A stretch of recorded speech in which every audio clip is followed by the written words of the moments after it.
मी police निरीक्षक राजकुमार पुजारी उदगीर ग्रामीण।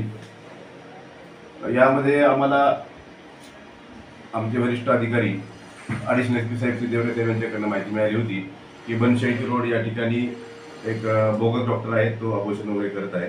त्या संदर्भामध्ये लगेच वैद्यकीय अधिकारी यांनाही आदेश भेटला होता वरिष्ठ कार्यालयाकडून, त्याप्रमाणे टीम सक्रिय झाली।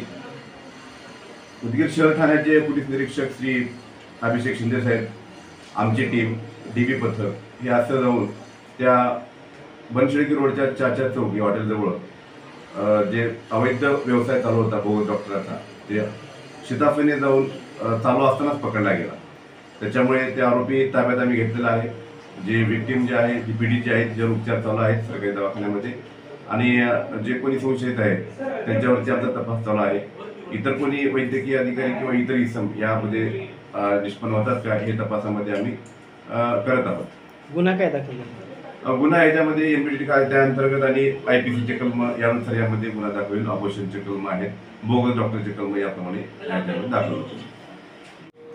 मी वैद्यकीय अधीक्षक सामान्य रुग्णालय उदगीर डॉक्टर दोडके पांडुरंग केशवराव। आम्हाला दूरध्वनी निनावी व्यक्तीद्वारे ब्रह्मणध्वनीवरती फोन आला आणि बनशेळकी रोडवरती असलेल्या ठिकाणी एका छोट्याशा क्लिनिकमध्ये अवैध गर्भपात सुरू आहे अशी त्यांनी आम्हाला खबर दिली। ती खबर आल्यानंतर मी पोलीस स्टेशनचे शिंदे साहेब यांना याची कल्पना दिली। त्यांनी लगेच एक टीम तयार केली आणि आमची रुग्णालयाची टीम त्यामध्ये डॉक्टर वाडीकर स्त्रीरोगतज्ञ सामान्य रुग्णालय उदगीर आणि अनिता मेखले ॲडव्होकेट ॲडव्होकेट आहेत आणि कायदेशीर सल्लागार आहेत सार्वजनिक आरोग्य विभागाच्या, आणि आम्ही सर्वजण आदरणीय जिल्हा शल्य चिकित्सक श्री ढेले सर यांच्या मार्गदर्शनाखाली त्या ठिकाणी आम्ही जाऊन धाड टाकली।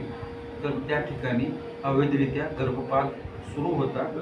डॉक्टरांची कुठल्याही प्रकारची नोंदणी नव्हती, रुग्णालयाची नोंदणी नव्हती आणि अवैध असा गर्भपाताची प्रक्रिया त्या ठिकाणी चालू होती। रुग्णाचे नातेवाईक रुग्ण त्या ठिकाणी उपस्थित होते। असं नेमकं त्या क्लिनिकचं नाव काय आहे? काही त्याची नोंद आहे का आपल्याकडे? नाही, क्लिनिकची नोंद नाही आहे।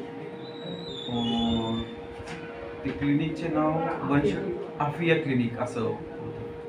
डॉक्टर डिग्री प्रदान केलेलं आहे का बोगस आहे? डॉक्टरांकडे कसलीच डिग्री नाही आहे।